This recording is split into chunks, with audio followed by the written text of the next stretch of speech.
Thank you so much for coming. It's very exciting to be here. Andy and Mary have asked me to talk a little bit about being on the General Plan Update Committee with my good friend Vicky Montoya and Franz, and I wish I could remember everybody's names. We had a great committee.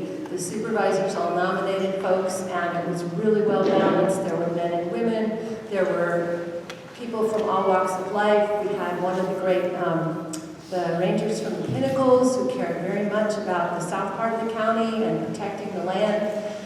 And we were faced with an overpaid, out-of-town consultant that the supervisors brought in to do the general plan update for our county.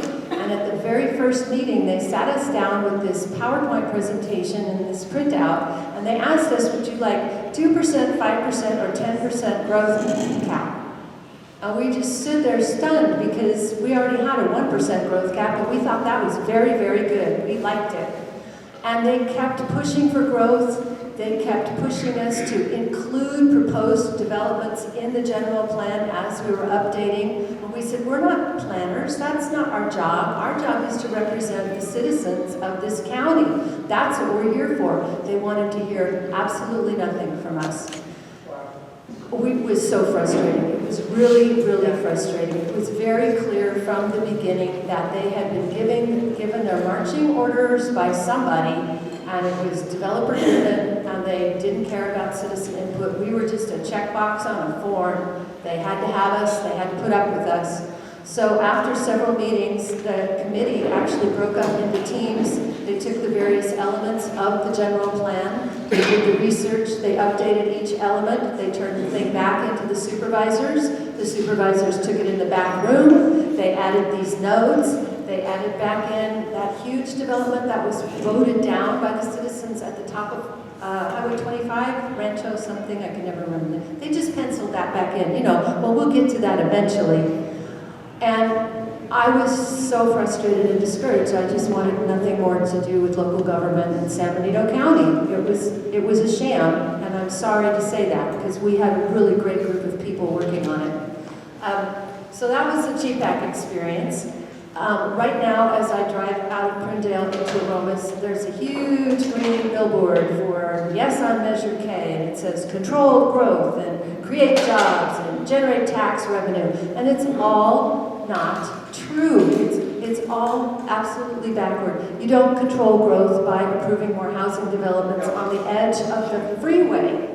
That's the worst kind of possible planning you can do. We need infill, we need affordable housing, we need housing in walkable neighborhoods, we need housing that's near services. That's just a lie.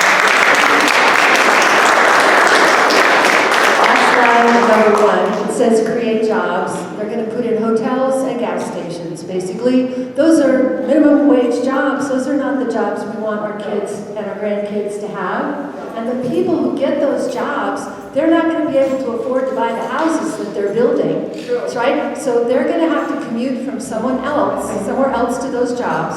And the people who buy those houses are going to have to commute somewhere else to go work. So the traffic impact of those developments on those 101 nodes is doubled.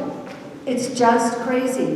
They're not good jobs. We need to attract industries that are compatible with our rural, beautiful county and our agricultural base. There are industries out there, I'm sure there are. We can get them. We have to quit focusing on balancing the budget based on developers' fees, because those developers' fees balance the budget this year, but the cost of that residential development goes on forever and is way overbalances whatever we get in fees. And also we need to stop letting them do that in lieu of affordable housing fees. We'll just take more money and let them build more expensive houses that nobody in our county can afford to buy. That makes us a bedroom community. We don't like it. You may pause now.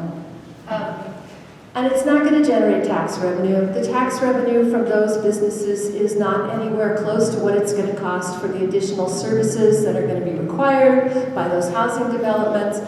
I'm sorry, it just makes me crazy. Yes. So, we're very excited about No on K. I live in Aromas. Everywhere I drive, there's little No on K yellow signs in front of all the houses. There's no little green signs signs yes on Pave. Nobody wants this. We need to vote it down. So you have to talk to your friends and neighbors, make sure they turn out on March and vote no on Measure K. But even more important, have you heard about the initiative that we're launching? This initiative will put all future development decisions in the hands of the voters. Back to the people.